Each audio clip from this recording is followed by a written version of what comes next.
Salut, c'est Trado, je suis content de vous retrouver pour la mise à jour de l'analyse technique et la préparation de la semaine de trading pour Bitcoin, pour l'Ethereum, l'euro-dollar et le pétrole Brent. Tout ce qui suit est donné à titre purement informatif, ce ne sont pas des conseils en investissement, je vous retrouve juste de l'autre côté.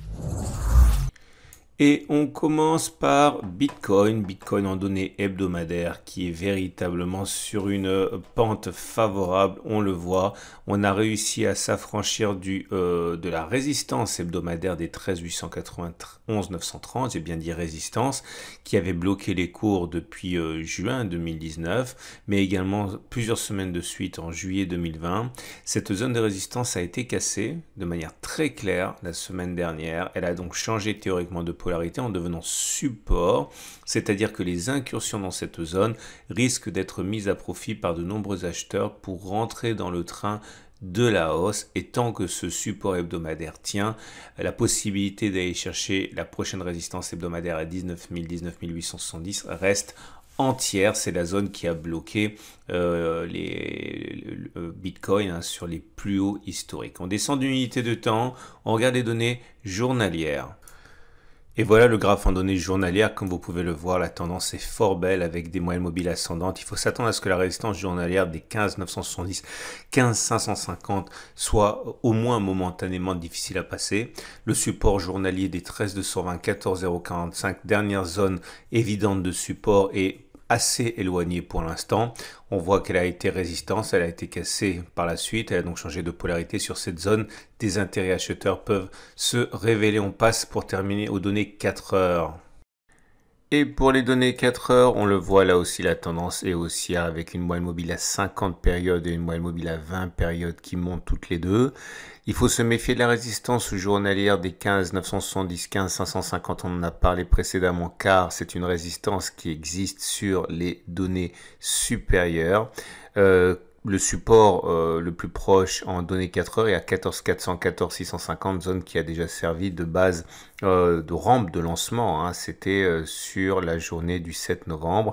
Ceux qui veulent trader dans le sens de la tendance haussière, auront sans doute à cœur de rentrer s'ils ont un signal haussier en cas de cassure de l'obstacle des 15 970, 15 550.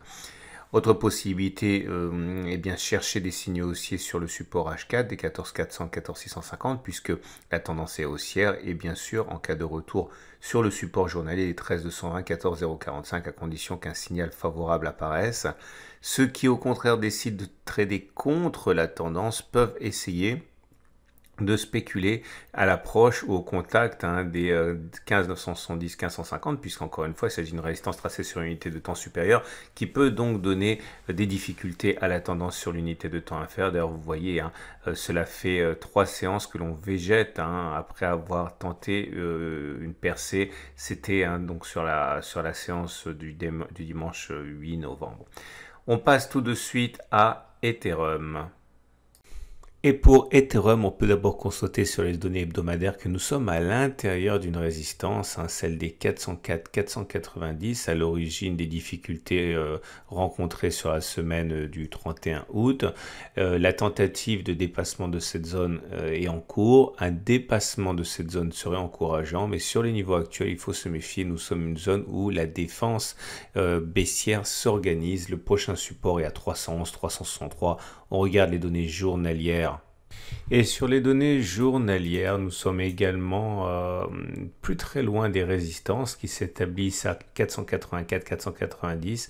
C'est la zone qui a martyrisé les acheteurs, c'était le 2 septembre, mais cette zone est globalement incluse de toute manière dans cette grande résistance hebdomadaire des 404-490 que l'on mentionnait préalablement. On a un support journalier qui est à 418-421, ancienne résistance, qui a été cassée, qui a donc changé théoriquement de polarité en devenant support. On termine avec les données 4 heures.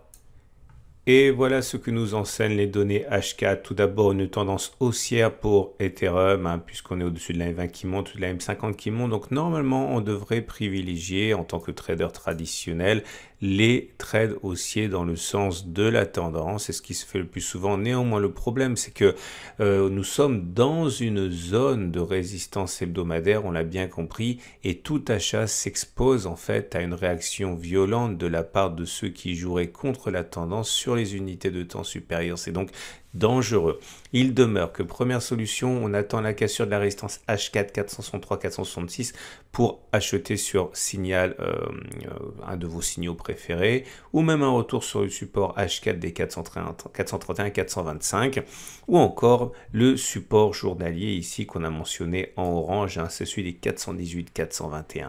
Pour ceux qui veulent attendre un petit peu la cassure et le franchissement de tous les obstacles, notamment la résistance grise et la résistance orange, donc clairement au-dessus de 490, pourrait donner matière à certains pour acheter. Si maintenant vous préférez vous mettre contre la tendance et trader plutôt à la baisse, eh bien dans ce cas il faut savoir que beaucoup joueront ce jeu mais uniquement sur signal et à l'intérieur d'une résistance tracée sur les unités de temps supérieures.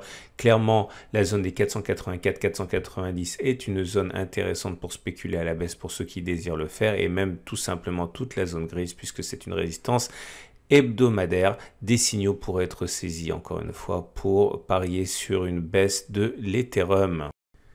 Et on passe à l'euro-dollar. L'euro-dollar en données hebdomadaires pour débuter, puisque on peut le voir, nous sommes au pied d'une résistance importante sur laquelle des mouvements vendeurs pourraient bien apparaître. Il s'agit de la résistance hebdomadaire des 1,1905, 1,2012. Quant au support hebdomadaire, il est éloigné, il est à 1,1349.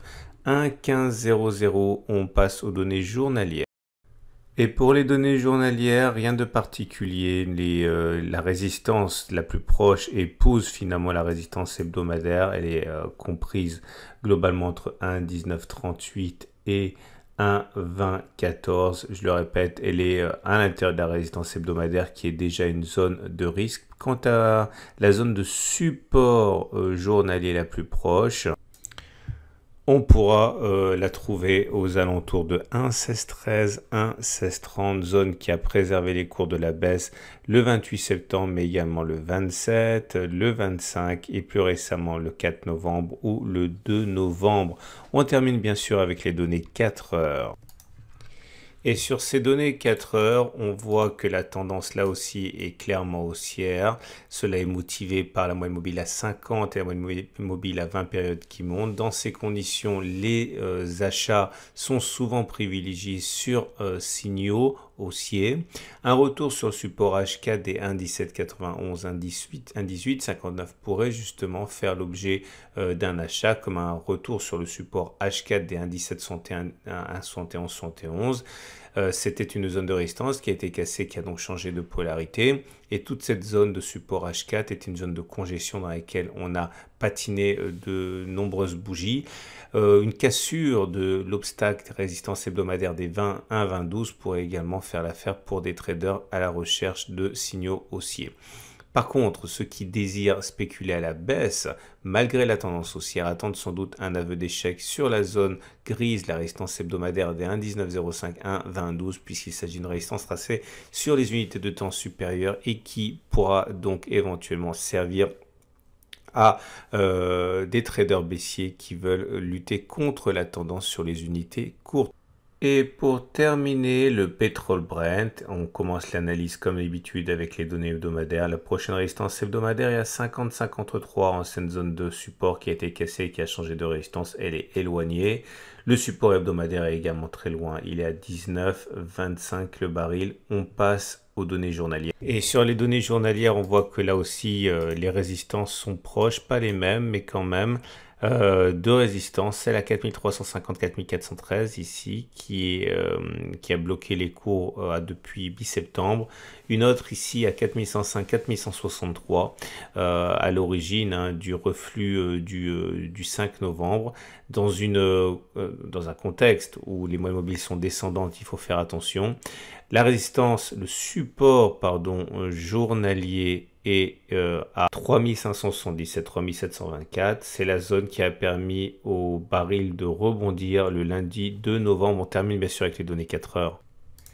Et la situation est un petit peu plus compliquée puisque la tendance n'est pas clairement établie avec la période au-dessus de laquelle on est, la moyenne mobile à 20 semaines qui est à peu près plate.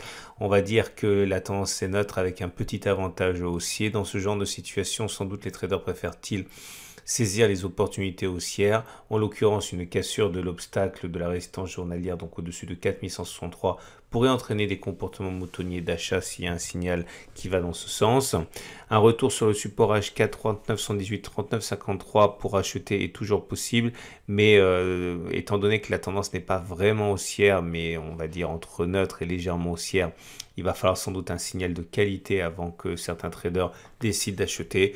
Par contre, ceux qui veulent spéculer à la baisse attendent probablement un échec sur la résistance journalière des 41,05, 41,63 le baril, puisque c'est sur cette zone tracée sur les unités de temps supérieures que les chances de reflux semblent le plus plausibles.